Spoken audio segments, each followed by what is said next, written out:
الأهلي يتعادل تعادل سلبي مع شباب بلوزداد اليوم. السلام عليكم ورحمة الله وبركاته حبايب عمرو الدسوقي في كل مكان. الأهلي يتعادل النهاردة تعادل سلبي، رابع مباراة، عشان بس متفقين وخليكم معايا في الكلام. رابع مباراة تعادل سلبي، الأهلي مش عارف يفوز باستثناء مباراة مديمة، تعادلين في الدوري وتعادلين في بطولة أفريقيا في دوري المجموعات. 4 مباريات متتاليين مش عارفين نكسب. الأهلي أدى الشوط الأولاني هنقول بنسبة حوالي 70-80% مقبول، ضيع ما يقرب من 5-6 أهداف محققين 100%. الشوط الأولاني الأهلي كان كويس. فرقة شباب بلوزداد نازل مش عايز يفتح خطوطه وعايز النقطة، وكان سايب الاستحواذ للنادي الأهلي، والأهلي كان مسيطر على المباراة ال 45 دقيقة الشوط الأولاني. ولكن برضو نرجع ونقول ضياع الفرص الضائعة المتكررة في كل مباراة. امتى هنجيب هدف من كمية الفرص دي؟ الشوط الثاني نفس الموال ونفس الكلام، اخطاء متكرره من كولر واخطاء متكرره من اللعيبه. مش هشايل كولر لوحده ولا هشايل اللعيبه لوحدها. كولر عنده اخطاء في التغييرات، توقيت التغييرات تاني وتالت ورابع. اذا كنت يا كولر عندك قاموس وقلت لنا قبل كده ان مفيش حاجه في القاموس اسمها تغيير في وقت معين، او اذا كان في ممكن ما يغيرش خالص. لا، حضرتك عندنا احنا كمان، احنا كجمهور بنفهم كوره، وعندنا في قاموسنا ان اللعيب المصري مش اللعيب الاوروبي، اللعيب المصري بياخد فتره على اجواء الملعب ب5 دقائق ولا يوصل 10 دقائق قبل ما ياخد على المباراه وينزل اقلم مع اللعيبه، وكمان ما يكونش المباراه اللي نازلها مع قرابه زي مباراه النهارده او اي مباراه ثانيه. فبالتالي تغييراتك في الدقيقه 72 73 انا ما اعرفش ايه سببها. ليه ما تغيرش بين الشوطين؟ يعني في لعيبه احنا اتكلمنا عليها، يعني اتكلمت ان بين الشوطين المفروض تتغير. يعني مثلا زي ممكن نخرج الو ديانج وننزل السوليه، كنت ممكن اخرج قفشه وننزل امام عاشور. ده بين الشوطين، يعني قام التغييرين يظبطوا نص الملعب. كان ديانج وقلنا ومروان عطيه الاثنين شبه بعض في الملعب، مفيش اللي يقدر يطلع يعمل الضغط اكتر او يساعد المهاجمين على الهجمات الموجوده. فكان التغييرين دول او على الاقل تغيير فيهم هو مثلا مروان او ديانج يخرج وينزل السوليه. ليه كوكا؟ يعني ليه كوكا ما انت عندك السوليه؟ ليه اخرج ديانج ومروان عطيه من نص الملعب؟ ليه ان انا اسيب الاستحواذ لشباب بلوزداد الشوط الثاني كله ولعيبه الاهلي ترجع لورا وميس باص رهيب؟ من التغييرات ليه كريم فؤاد؟ ليه التعادل الدقيقه 73؟ كل دي استفسارات. ليه اخرج كهربا؟ ما كهربا بيضيع، بس كان عامل شغل في ال 18 جوه. يعني عم موديست عمل ايه موديست لما نزل؟ عمل لك ايه موديست لما نزل؟ كهربا متحرك، بيعرف يفتح في الاجنحه، بيعرف يخش في العمق، بيعرف على الاقل يحط نفسه في موقع كويس انه يعرف يهدف. ليه تذبذب المستوى ده في اللعيبه؟ في حاجه غلط في اللعيبه، وعلى اداره النادي الاهلي لازم تتدخل. لازم اداره النادي الاهلي تتدخل. لما يكون 4 مباريات على التوالي الاهلي في النازل، يا ريت حتى مستوى اداء والشوطين وضايعين 20 جول كل، لكن النهارده الشوط الثاني انا ما شفتوش في الاهلي بقالي فتره. حتى ما كمل الاهلي مستوى الشوط الثاني مختلف خالص. لعيبه مش قادره واقفه، مش واقفه على رجليها، لياقه بدنيه تحس انها وقعت، اللعيبه رجعت لورا. الشباب بلوزداد ضغط، خد الاستحواذ، الميس باص كتير جدا من اللعيبه كلها مش مركزه خالص. مفيش الا هجمه واحده في الشوط الثاني كله، بس غير الشوط الاولاني اللي اتكلمنا عليه في 6-7 تجوان. اذا كنت في حاجه جوه اوضه اللبس عم كورر مع اللعيبه حلها. اداره الاهلي لازم تتدخل تشوف ايه اللي جوه اوضه اللبس، ايه اللي بيحصل. تغييرات النهارده تحس انها عشوائيه. انا شايف النهارده تغييرات كورر عشوائيه. اللعيبه النهارده لازم تتعاقب قبل كاس العالم للانديه. مش بقول بقى الاداره تستنى الكاس العالم للانديه لما يرجعوا عشان نفسيه اللعيبه لازم اللعيبه دي النهارده يتحط لها عقاب على المباراه النهارده. الاهلي متصدر، الاهلي في مجموعته الاول، ولكن لو كان مدياما كسب النهارده كان هيعقد المجموعه. مدياما النهارده كان كسبان الشوط الاولاني 1-0 وتعادل، لو كان كسب النهارده كان هيبقى 6 نقاط، كنت انت هتبقى الثاني ووراك كان شباب بلوزداد، كنت هتعقدوا المجموعه تاني.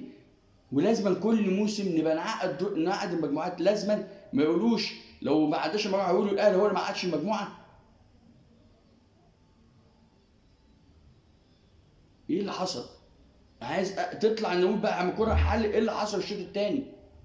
اللعيبه تتحاسب، اللعيبه عليها عامل النهارده، مش كوره لوحده، عشان الناس ما تطلعش تتكلم في كوره وتخبط في كوره لوحده، لا كوره انا اتكلمت عليه في عميل اللعيبه الاولاني اللي هو التوقيت بتاعه في التغييرات اللي هو مستمر عليه مش عايز يغيره ولا عايز يسمع كلام حد فيه، واللعيب التاني النهارده بعض التغييرات العشوائيه اللي غيرها.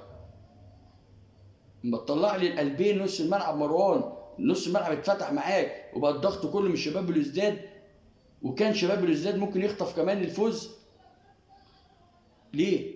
واللعيبه كمان مستواها البدني قل وتراجعوا لورا وبقى ميس باص كتير جدا ومش قادرين يبصوا حتى يرفعوا عليهم على الجون ولا يرفعوا عليهم على الباص صح. فاذا كنتوا انتوا الاثنين النهارده مشتركين في التعادل السلبي النهارده، ولما يكون في 4 مباريات تعادل سلبي يبقى في حاجه غلط داخل النادي الاهلي.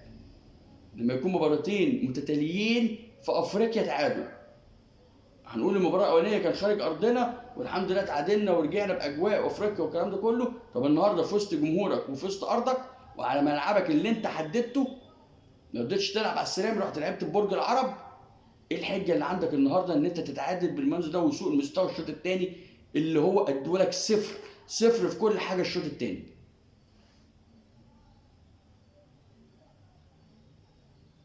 الصراحه النهارده انا مش راضي على اداء النادي الاهلي الشوط الثاني خالص. ولازم قلنا اتكلمت قبل كده، الخوف مش على اللي فات، الخوف على اللي جاي.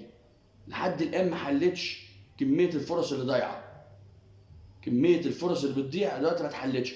في مدرب انت جايبه مفروض للمهاجمين، مدرب اوروبي انت جايبه المهاجمين ده بياخد بالدولار معاك.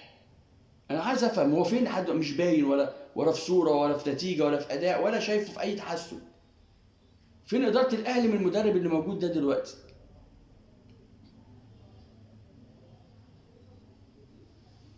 تعادل انا شايفه النهارده بطعم الخساره، شايف التعادل النهارده بطعم الخساره.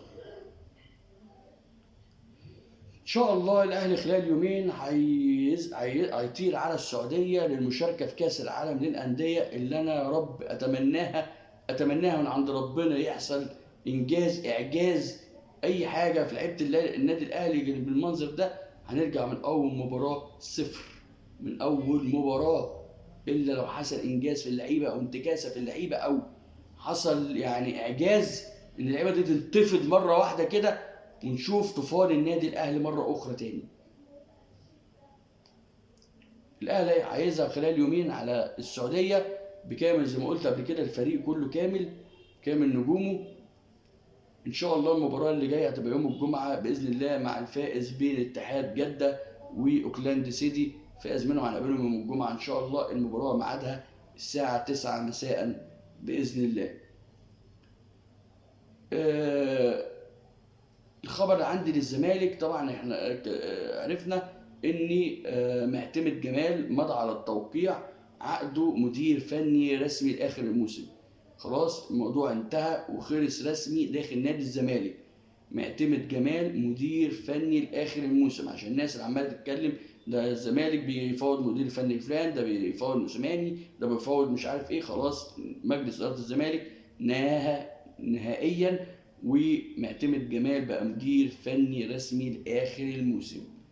اعتقد وبرضه رايي الشخصي انا مع اداره نادي الزمالك اللي فعلا خاطر القرار ده. مدير فني اجنبي في الفتره دي وفي الوقت ده هياخد دولارات وهيبقى عائق على او هيبقى حمل على نادي الزمالك في الدولارات او في الراتب، ومش هيدي نتيجه باللعيبه اللي موجوده داخل نادي الزمالك. وانا اتكلمت قبل كده ان مدير فني مصري في الوقت الحالي هيكون احسن واوفر وافيد، ان هيفهم اللعيبه ممكن يطلع كمان ناشئين هيبقى فاهمهم وهيديهم عن المدير الفني الاجنبي. الزمالك جرب المدير الفني الاجنبي الفتره اللي فاتت مع اوسيريو وما اداش بسبب عدم امكانيات اللعيبه اللي هي تدي لاوسوريو او تمشي مع دماغ اوسوريو. فبالتالي اوسوريو فشل، فاي مدير فني اجنبي كان هيجي صدقوني كان هيفشل. فده احسن قرار نادي الزمالك او اداره نادي الزمالك خدته الفتره دي بتوقيع معتمد جمال مدير فني لنهايه الموسم. ان شاء الله الزمالك يتوفق في الفتره اللي جايه ويبدا يحل مشاكله تدريجيا ويفتح القيد قبل شهر يناير عشان يجيب لعيبه، وبعد كده يبدا من الموسم الجديد يدور بقى في الفتره الصيفيه على مدير فني ويكون جاب صفقات، وهو اللي يبدا يجيب صفقاته الجديده ويشوف اللعيبه اللي موجوده عنده، يبتدي موسم جديد ان شاء الله. والزمالك بالمستوى ده شايفه ماشي كويس في البطوله الكونفدراليه، وان شاء الله يكمل فيها للنهايه هو ونادي فيوتشر، وباذن الله يبقى النهائي برضو مصري فيوتشر والزمالك، لان البطوله انا شايفها الكونفدراليه سهله جدا جدا، واللي هيفرط فيها من فيوتشر او الزمالك يبقى فعلا ما يستاهلش كان يشارك فيها. اشوفكم في اخبار جديده مع عمرو الدسوقي.